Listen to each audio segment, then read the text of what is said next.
Hello, class. Today we're going to talk about Chapter 2. We're going to begin Module 2, which is the basic concept of pharmacology. We have several different chapter topics, and forgive me, my chair is super squeaky, so if you can hear that, I apologize, but that's what it is. It's my chair. The chapter topics we're going to cover right now are drug actions and drug effects. This information has always been very interesting to me. I hope you guys think it is as well. It's really cool to discuss the pharmacokinetics of how drugs work differently in the body. Our learning objectives for this chapter are to describe the role of receptors in the body, compare and contrast the meaning of agonist and antagonist in terms of pharmacology, define the four processes of pharmacokinetics, which are absorption, distribution, metabolism, and excretion, define the terms used to describe the beneficial and harmful effects of drugs, and describe the ways through which common drug interactions occur. So I'm sure if you've had any kind of chemistry classes, even if it was back in high school, you've heard of homeostasis, which is the stability of an organism. It's achieved by control and feedback mechanisms, and when the body is not able to maintain a healthy state, drugs often are used to help restore and maintain homeostasis in the body. The messengers and receptors in the body, the process there is the messenger is produced by the cell, and then the messenger is sent to extracellular fluid. Then the messenger reaches the target cell and binds with a receptor on the cell surface, and that is where the effect is produced. There's two different types of specificity and affinity. The specificity is the property of a receptor site that enables it to bind to a specific chemical messenger, and the affinity is the strength by which a particular messenger binds to its receptor site. There's two different mechanisms of drug action. There's the agonist and the antagonist. I'm sure you've probably heard of at least an antagonist, but we'll go over those. The agonist is a drug that triggers the same cellular response as an endogenous chemical messenger. It enhances the natural reaction to the messenger. And an antagonist is a drug that blocks the action of endogenous chemical messenger and inhibits the natural reaction of the body to the messenger. The different mechanisms of drug actions here in these figures. So before the drug, the natural chemical is in the normal cellular activity is absorbed into the receptor site. With an agonist drug, the natural chemical is enhanced through the cellular activity here. It's an enhanced absorption. And then the antagonist drug, the natural chemical is blocked from the cellular activity.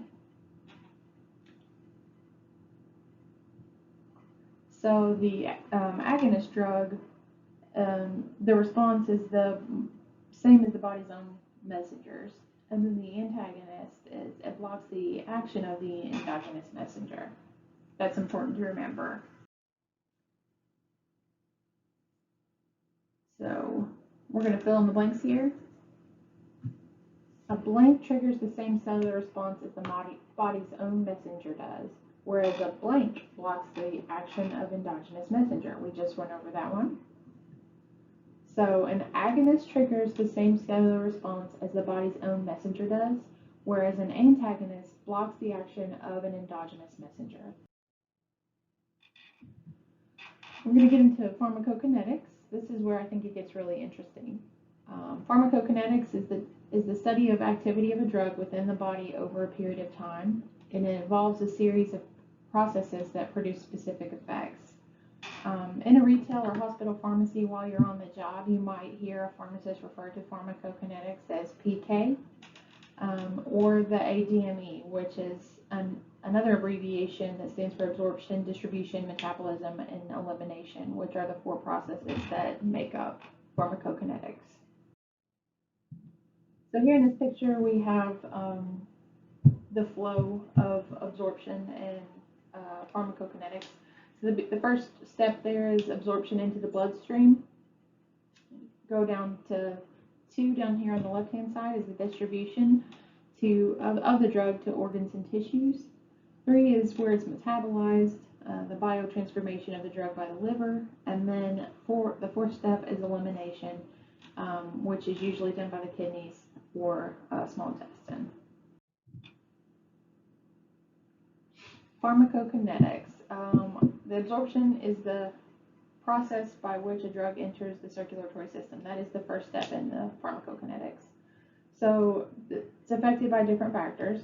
One is the route of administration. Most common is the oral route.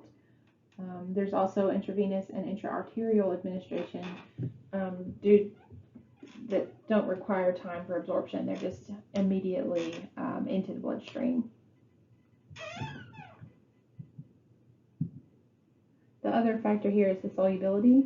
Oral medications must disintegrate and then release the drug into the GI tract for dissolution. So there's different factors as far as solubility goes as well. Some medications take longer than others, but there's different types of medications. So like, for example, a sublingual tablet that you put under your tongue will just disintegrate and under your tongue and be absorbed quickly into your bloodstream. An example of that would be like nitroglycerin or nitrostat that needs to be absorbed quickly to prevent a heart attack. There's also other medications called enteric-coated medications that aren't absorbed until they reach the small intestine. Most of those are, they pass through the stomach and then they intact, and then they don't dissolve and break down until they're in the small intestine. And most of those are used to protect the stomach in some way from a drug that might cause an ulcer or irritation. An example of that would be enteric-coated aspirin that people take as a daily regimen. So absorption usually occurs in the small intestine. The faster rate of gastric emptying, the more rapid the absorption rate of a drug. The absorption of certain drugs can depend on food. Some drugs are better absorbed on an empty stomach, and others are better absorbed with food. So as a pharmacy technician in a retail setting, you'll need to learn what auxiliary labels to put on drugs that are applicable to that specific drug. Some of them say take with food, some of them say to take on an empty stomach. And as a pharmacy technician, you'll need to know those so that you can put those on the labels. So the next step is distribution. Distribution is the movement of a drug through the bloodstream, through body fluids and tissues to the site of action. There's different factors affecting distribution as well. One is binding to plasma proteins. An unbound or free drug can reach its site of action, but a drug bound to a plasma protein is inactive and it's affected by renal or liver disease. There's also binding to cellular constituents, which includes binding to proteins in tissues, and the blood-brain barrier, which can prevent many substances from entering the CSF, and that permeability is increased by inflammation.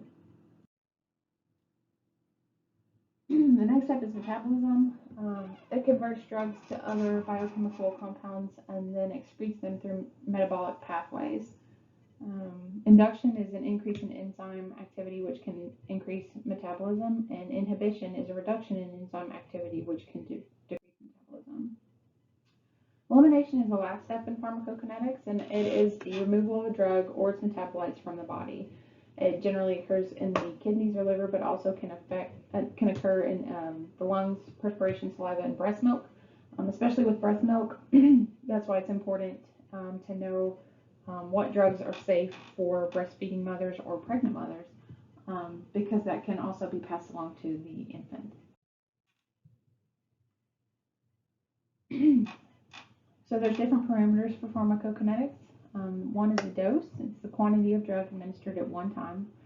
The dosage is the administration of that specific amount, the dose number, and the dose frequency of a drug. So like if you're taking 30 milligrams of a drug twice a day or three times a day, that would be the dosage. The ceiling effect is as greater dosages of a drug are given, the point at which either no improved chemical response occurs or the adverse effects outweigh the beneficial effects. So what are the four processes of pharmacokinetics? We have absorption, distribution, metabolism, and elimination. Those are important to remember. So here's a graph depicting the pharmacokinetic parameters. Down here we have the time in hours, and then up here is the concentration.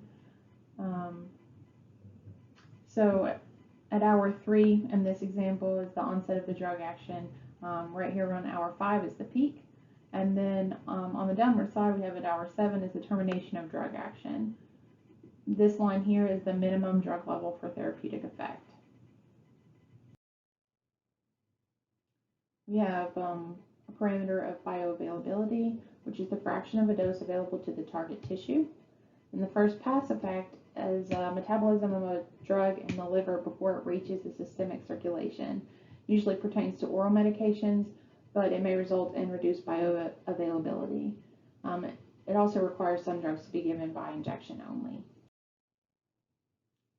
Therapeutic range is the range of serum concentrations for a drug that provides the optimal probability of achieving the desired response with the least probability of toxicity. Your book goes into a little bit more detail about this one as well, but this is where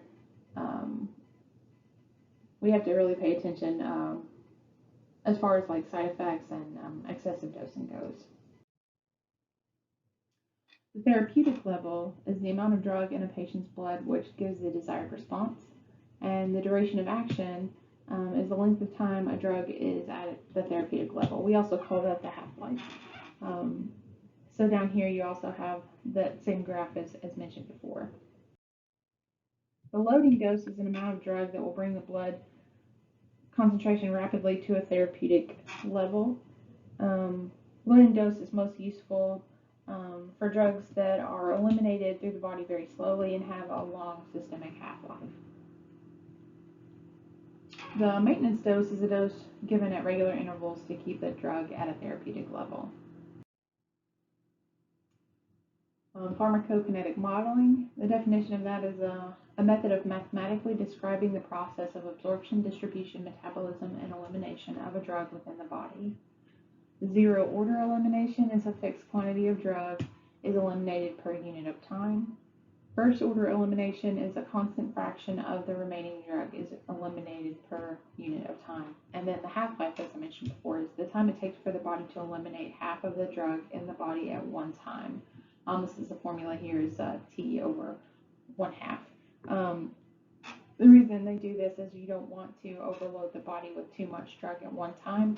That's why it's important to know how long it takes for the body to eliminate that drug. The beneficial responses here are therapeutic effect, which is the desired action of a drug. The local effect is the effect confined to a specific part of the body. A systemic effect is generalized effect on the body. Prophylaxis is the use of a drug to prevent a disease or infection. As I mentioned, I think I mentioned in this class last chapter that a lot of different drugs are used for prophylaxis. Say if you have a heart murmur or a heart condition, a lot of times before you go to the dentist, you have to take an antibiotic as prophylaxis before you go do that. Also, you can be on prophylaxis for migraine prevention, which I get migraines and I am actually taking prophylaxis medication daily for that. An indication is a disease, symptom, or condition for which the drug is of benefit, and the contraindication is a disease, symptom, or condition which precludes using the drug due to harm. Adverse effects or side effects. An adverse effect or side effect is a secondary response to a drug other than the intended primary therapeutic effect. Some drugs are used for their side effects. Sometimes two drugs are used together since the combination has fewer side effects than a high dose of either. The most common side effects are nausea, rash, and constipation. Adverse effects or side effects continue here. We have allergic responses. The definition is a local or general reaction of the immune system to an otherwise harmless substance. An allergen is a substance that produces an allergic response, and the symptoms of an allergic response can be nasal secretions, swelling, wheezing, rapid heart rate, urticaria, which is just hives, pruritus, which is itching, angioedema, which is localized swelling, and wheals, which is basically just itchy skin rashes. Symptoms of an anaphylactic reaction are life-threatening respiratory distress, vascular collapse, and shock. Here we have a picture of what a reaction can look like. This is an allergic response on this patient's forearm. Patients with a history of anaphylactic reactions may be given a prescription for intramuscular epinephrine for emergency use. For those of you who were in the Pharmacy 110 lab, Ms. Clay also demonstrated the use of the IM epinephrine shot when we were in the retail setting. So other responses to drugs, there's drug dependence, which is a state in which a person's body adapts physiologically and psychologically to a drug and cannot function without it. It happens a lot with long-term use of benzodiazepines or opioids. Addiction is a dependence characterized by a perceived need to use a drug for its mood-altering effects, and which can also result in drug abuse, which is the use of a drug for purposes other than those prescribed or in amounts that aren't directed. Drug interactions. One drug having an effect on the action of another. The mechanisms for action are inducing or inhibiting enzymes that metabolize the drug, such as through cytochrome P450. One drug-food interaction example would be grapefruit juice, which has an effect on statin drugs used for cholesterol, such as Zocor or Lipitor. You'd have to eat a whole grapefruit or drink a whole lot of grapefruit juice for that to have an effect, but that is still one that needs to be noted.